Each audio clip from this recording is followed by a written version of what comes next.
বিসমিল্লাহির রহমানির রহিম। প্রিয় দেশবাসী, আসসালামু আলাইকুম।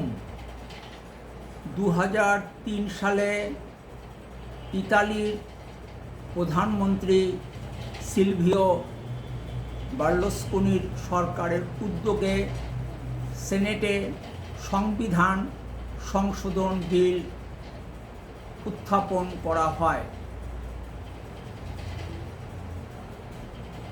বিলে ছিল প্রধানমন্ত্রীর ক্ষমতা বৃদ্ধি, যাতে প্রধানমন্ত্রী দ্রুত সিদ্ধান্ত গ্রহণ করতে পারে। সেনেট ও প্রতিনিধি সভার ভূমিকার পরিবর্তন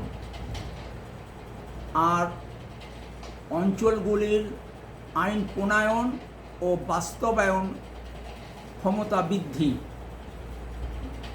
যুক্তরাষ্ট্রীয় ব্যবস্থার দিকে অগ্রসর হওয়া।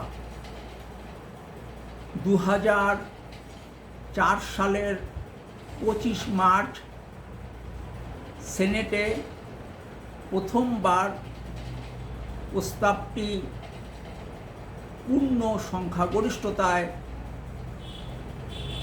পাশ হয়। 2004 সালের 15 অক্টোবর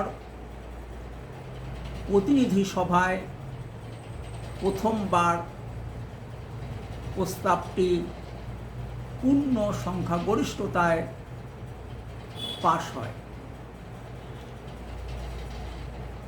2005 সালের 23 মার্চ সেনেটে দ্বিতীয়বার প্রস্তাবটি নিরঙ্কুশ সংখ্যাগরিষ্ঠতায় অনুমোদন লাভ করে।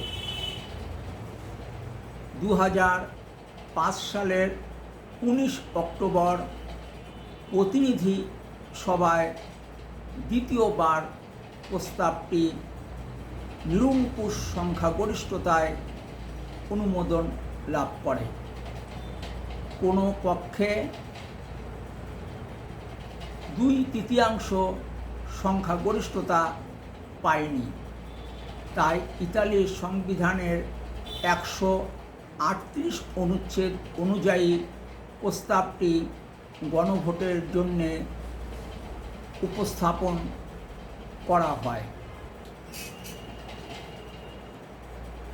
2006 সালের 28 এপ্রিল গণভোটের জন্য প্রেসিডেন্ট ডিক্রি জারি করে। 2006 সালের 25 ও 26 জুন গণভোট অনুষ্ঠিত হয়। 25 জুন ভোট গ্রহণ চলে সকাল 8টা থেকে রাত 10টা পর্যন্ত। 26 জুন ভোট গ্রহণ চলে সকাল 7টা থেকে দুপুর 3টা পর্যন্ত। এরপর ভোট গণনা শুরু হয়। ভোটার উপস্থিতি ছিল 52.46%। প্রস্তাবের পক্ষে ভোট পড়ে 38.71%, আর প্রস্তাবের বিপক্ষে ভোট পড়ে 61.29%। গণভোটে প্রস্তাবটি প্রত্যাখ্যাত হয়। ভালো থাকবেন। সম্ভব হলে দেশ পরিচালনার নীতি ও পদ্ধতির পরিবর্তন নিয়ে কথা বলতে রাজনীতির আড্ডাখানা বলে পরিচিত রহমতে রাব্বানা ও রুম্মানে বেড়াতে আসবেন।